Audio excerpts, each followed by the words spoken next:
All right, so we've had sprinkles of it in this universe so far, but now we're supposed to have like real hardcore martial arts in the MCU. Well, how did it turn out? Well, let's talk about it. My name is Brandon Keith Avery, and this is just my opinion.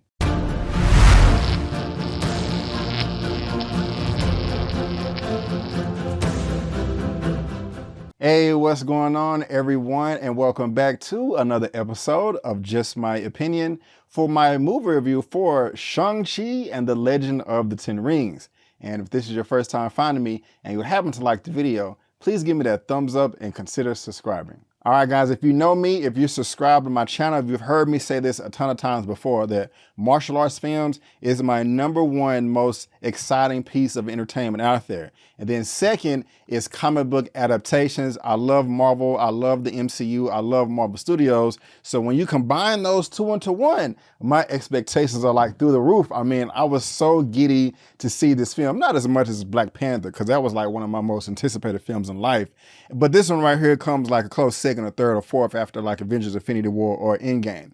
But I was always saying like, okay, you got Marvel, Disney, they got all the money, all the bread, all the resources, you know what I'm saying?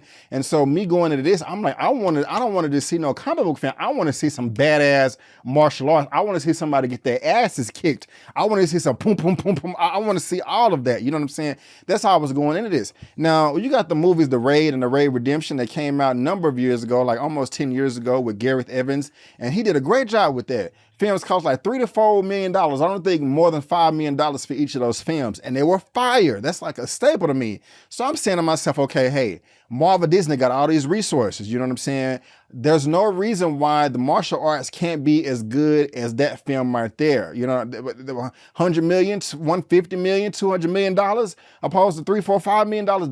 There's no reason. Now, I'm not expecting it to be as intense because, you know, Marvel, MCU, that's PG-13. These films are rated R. So I could not wait to see it. You know what I'm saying? So that's how far I was going to this. I don't know much about Simu Liu, you know, but I liked him tweeting and stuff. I like him pushing back against Bob Chapek about the experiment, commenting about the streaming and 45-day window. As you can tell, guys, I was really, really excited about this film, and I'm gonna tell you all about it. Non-spoilers and all that good stuff. If you want my spoiler review, come back. We already recorded my spoiler review. We almost talked for 2 hours, me, Eman, and Elliot, or whatever. So come back then. But this is the non-spoiler review right here. So before we get into all that, let me tell you exactly what this movie is all about. Shang-Chi, the master of unarmed weaponry-based kung fu, is forced to confront his past after being drawn into the Ten Rings organization. Now, guys, if you did not know, the Ten Rings was introduced in Iron Man 1, Iron Man 3, and now that it's circling back around for Shang-Chi and the Legend of the Ten Rings. And I will go ahead and say, guys, I'm tripping. I didn't even talk about the director. Let's talk about the director real quick. The director of this movie is Destin Daniel Cretton, okay? This is what the guy looks like. If we scroll down just here a little bit, you can get a kind of good taste of his filmography. He did Short Term 12, The Glass Castle, and also Just Mercy, which came out in 2019 with Michael B. Jordan. And a completely different tone from this film right here. So this Just Mercy film, that's one movie that I am familiar with that is on his filmography. So that is the director of this movie. And I will go ahead and say one of the first things that I liked about this movie, Shang-Chi and the Legend of the Ten Rings, is the direction. I thought the director did a great job because he made a great film. So that is me saying, guys, overall, I really did enjoy this film. I thought it was pretty dope. One of the things that when this film opened up is they opened up on the Ten Rings, kind of just showing, you know, their lore, where they come from, give you a little bit of backstory. And I like how they handled it. Since Ten Rings is in the title of this film, I like what they did with the Ten Rings, the special effects, you know, the way they used the Ten Rings, the way they use it in the martial arts, just the way it looked, the way it sounded with the sound design and the sound mixing. It was pretty cool. You know, I'm like, myself, I can see myself like when Halloween comes around, me wearing 10 rings on my wrists, on my hands, you know, going around like this or whatever. You know what I'm saying? I think that's just pretty cool. I'm not a person that really does cosplay or goes all out in costumes. I mean, I have before, but I'm just saying, me myself, the 10 rings in this film was kind of badass. That I have no problems with the 10 rings at all in this movie, and I thought they kind of knocked it out the park. Next thing I liked about this movie is the titular character Shang-Chi, played by Simu Liu. Don't know nothing about this dude right here, but I liked him in this movie. I mean, he had great chemistry with one of the supporting actresses that we're going to be talking about here in a little bit. But I liked the martial arts. I liked his comedic timing as well. Marvel always does have jokes in their film. And for the most part, when they came from Simu Liu in this right here, they work for me. You know what I'm saying? The dude is charming. You know, he knows how to communicate and articulate his words. You know, he's not a pushover. He looks the part. Everything that he did as far as stunts in the film, it felt like it was really him in there. And he's a great leading man, you know, for this film. You know, just because somebody can be a great actor, a great actress, but that doesn't mean that they can be like a great leading man. And so I thought that he was in this film. And it kind of just makes, I'm happy with what we got right here. I'm not disappointed with his casting at all. And I am looking forward to seeing more of him in the future. I heard he's been in Kim's Convenience, and I haven't seen that show, but I've heard nothing but good things. So you guys may want to go ahead and check that out. Now, let's talk about one of the supporting cast in this movie right here. Katie, whose real name is Awkwafina. Now, personally, I am not a fan of Awkwafina. I personally don't just like her like that because, you know, the whole black sit thing, even when she first came out, it just, I mean, yeah, you have people from that look different from different cultures that can adopt the way these people talk, and that's just who they are. I just never felt like that from her. I just kind of felt like it was a con. And so that's just not why I've been a fan of her. However, I am able to separate how I feel about somebody in real life opposed to what they do in the film. And she did a great job in this film. Just because I don't like her in real life, I don't want to say, I just don't care for her. You know, I'm not going to take anything away from her in the film and just lie, oh, she did a bad job when she didn't do a bad job. I mean, one of the things that I did like about Awkwafina's character, Katie, in this film is, like all films, they always have a device to where the audience members have to get to know the world, you know, through their eyes. And we get to know the world of Shang-Chi through her eyes. Anytime something was going down that was a bit unorthodox, she's stepping in like, what the hell is going on? Like, hey, bro, I've been knowing you for 10 years. I never knew this about you, that about you. I didn't know you can fight. This man comes out of here, we're talking about razor fist with a laser machete, chopping buses in half. Bro, who are you? You know what I'm saying? Those are the same questions that I would ask if I was in that situation. I felt myself in her shoes. And so that right there, I like, you know, that she's just able, she's not afraid. She's able to speak her mind. You know, the jokes between her and this film, they were on point as well. You know what I'm saying? Now, we're going to talk about some cons where all the jokes in this film did not land. But between Simu Liu, Shang-Chi, and Awkwafina, Katie, and their chemistry, I was really feeling that right there. Next thing I want to talk about real quick is just, there are some characters in this film that just pop up that from the MCU in the past. I did appreciate the cameo initially, but I also felt that they kept it in the film too long, and it was an actual distraction for me. That is one of the cons that I will talk about. It was funny at first, but then they just ran the joke too long. Kind of like how they did in Avengers Endgame with Thor. Initially, he at the very beginning, he was fat Thor, out of shape Thor, and they was cracking jokes. It was funny at the very beginning, but then they just drug it out too long to where it brought the film down. That is the exact same thing that happened to me in this movie with this particular character. I don't want to spoil it for you here, but I wasn't really feeling that. Now, one of the characters that did just come through and steal the show was I don't even know this dude's name. Let me go over here real quick. The Mandarin or Wen Wu, Shang-Chi's father, Tony Chu Hua Lung. This cat right here. He was fire. I liked him a lot in this movie. I ain't never heard of this dude before up until this film was being announced, but he did a great job as the villain, as Wen Wu, the Mandarin, whatever you want to call him or whatever. You know what I'm saying? I liked him. I liked just seeing him work those rings. You know, he was a badass villain and kind of evil in some points, but there was also some points to where, you know, he was kind of showing his softer side. And I like the contrast between his character right there and just kind of showing how he can be up and down like a roller coaster, just depending on what his motivation is and who he's influenced by, whether it's a good or bad force. So I like that. But the martial arts from him, when he was working on rings and doing all this right here and channeling the power and stuff, I was like, okay, you know what I'm saying? He hitting that hole. You know what I'm saying?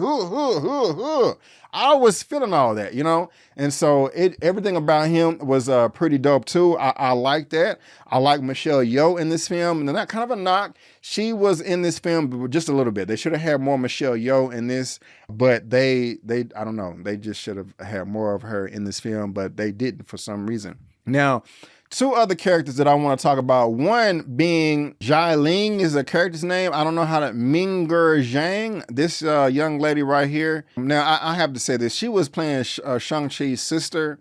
I just didn't really care for her role in this. It was very underdeveloped.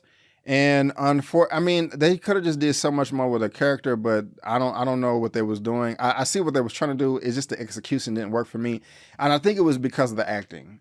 Shang-Chi is the first film in the MCU to where I was like, the acting is bad from some of the characters. In every movie, the acting is perfectly fine, but I don't know what happened here, how they dropped the ball, but her and another character, the acting just was not the best to me, and it just kind of stood out like a sore thumb. Somebody else that stood out like a sore thumb was Florian Montanu. I don't know how to say his name. It's this guy right here who plays Razor Fist, and like, the fighting from him is fine. We'll talk about it in a second, but the acting from him and some of the jokes that he tried to make, I really wasn't feeling that. I mean, he kind of stood out like a sore thumb to me. I know that this character is from the comics, but he was a goofy character. I mean, you have all these Asians in this film, and then this random big white guy. He just stuck out to me. I don't know what he belongs there. I wish we would have gotten more backstory with him as well. And so, I mean, kind of down the middle of the characters, I like Simu Liu, I like Awkwafina's character, and I like Tony Leung. But I did not like Shang-Chi's sister in this. I did not like Razor Fist, his comedy and his acting. And there was also a cameo of a character that I don't want to spoil here that I did not like. But I like Michelle Yeoh. But so as far as the characters, it's kind of split down the middle, 50-50 on, like, I like some of them I didn't like. But guys, we got to talk about this right here, the fighting. I like the fighting in this movie. I liked it a lot. I liked it a lot. I didn't love it, but I liked it a lot. Is it as good as The Raid? No. Is it as even good as Ip Man? It's a different style. The Ip Man movies was a bit more intense, a bit more detailed in the choreography, because even though there was some nice practical hand-to-hand fighting in this Shang-Chi movie, I like that hard intensity as well, you know. But the fighting in this was good. I'm not gonna lie. When they first started fighting, you know, with that one scene where they're doing Tai Chi and he's throwing, it's like yellow and green backdrops and leaves and stuff everywhere. That was a dope ass scene. I like that. I also like the fight on the bus that we saw in the trailers. I also like the fight, you know, on the side of the building and also in the ending scene. That was cool there.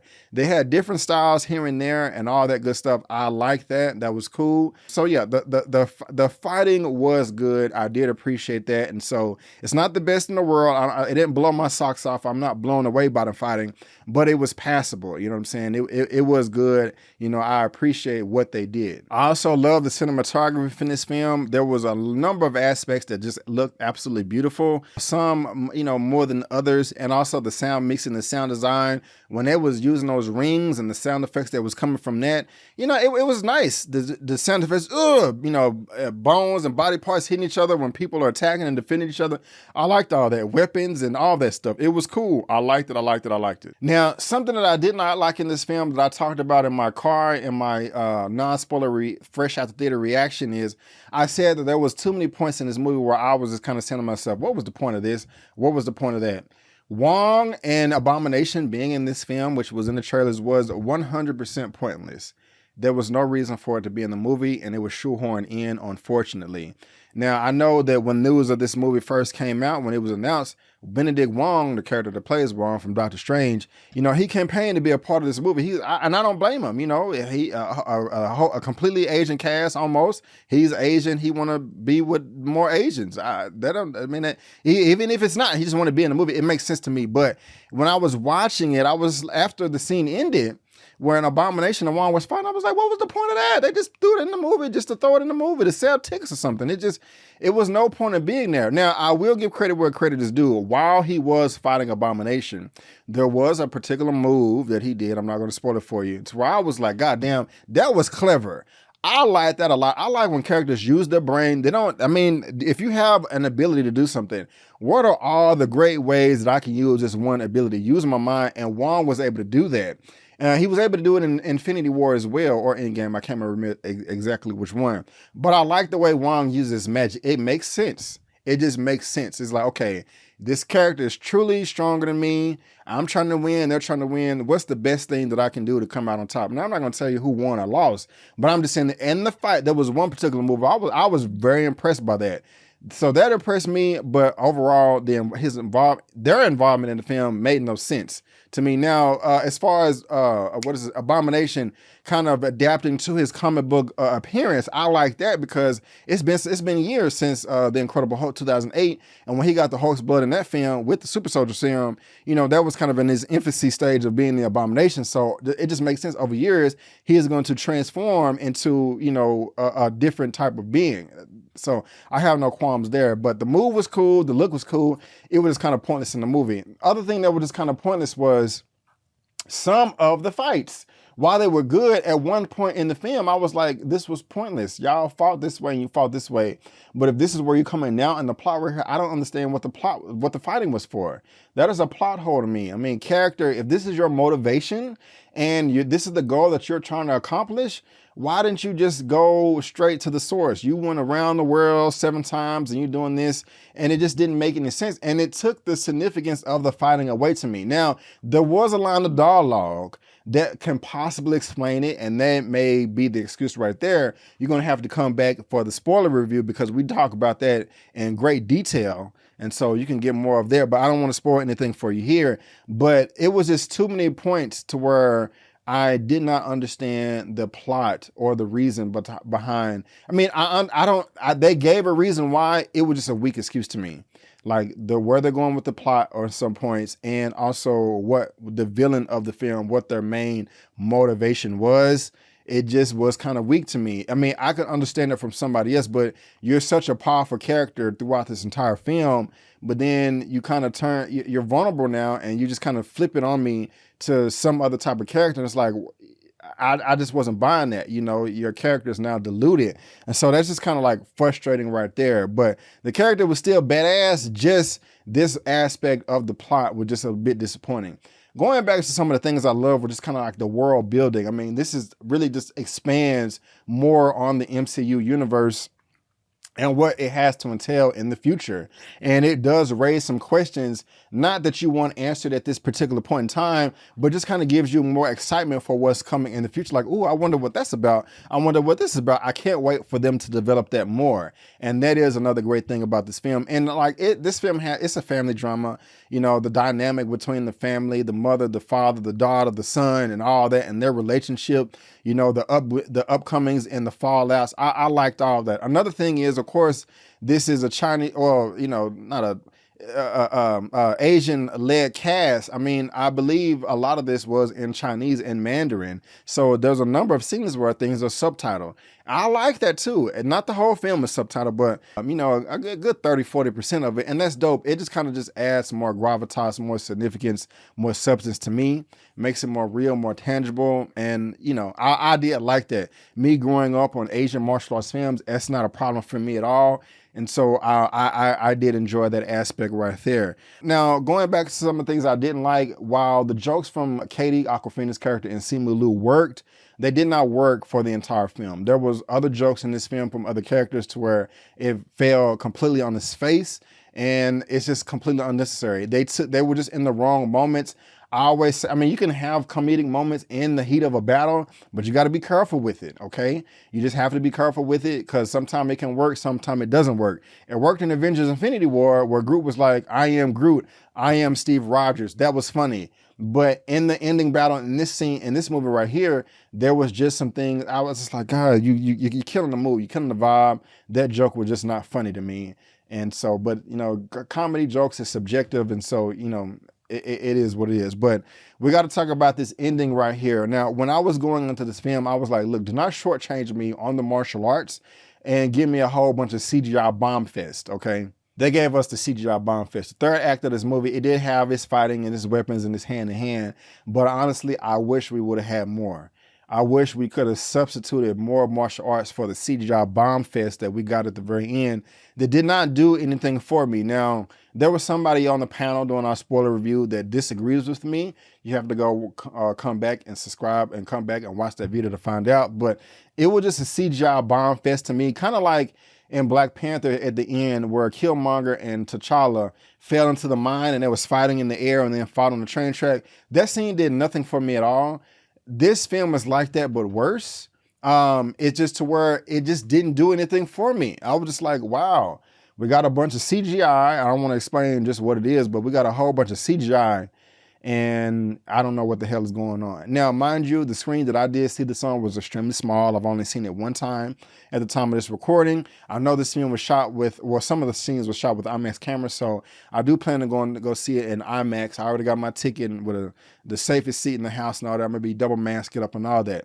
And so I may change my mind there. But I mean, I'm not gonna say the ending was whack. It just wasn't as good as I wanted it to be. You know, and it could have been better, but you know, and also guys, we have some post-credit scenes in this movie too. We have a mid-credit scene and a post-credit scene. The post-credit scene is just, you know, okay, that just kind of explains, you know, what's gonna kind of happen next. It's a cool scene, no big deal. But that mid-credit scene, that looks like it's going to expand the MCU a whole bunch. And I don't know how. I have so many questions.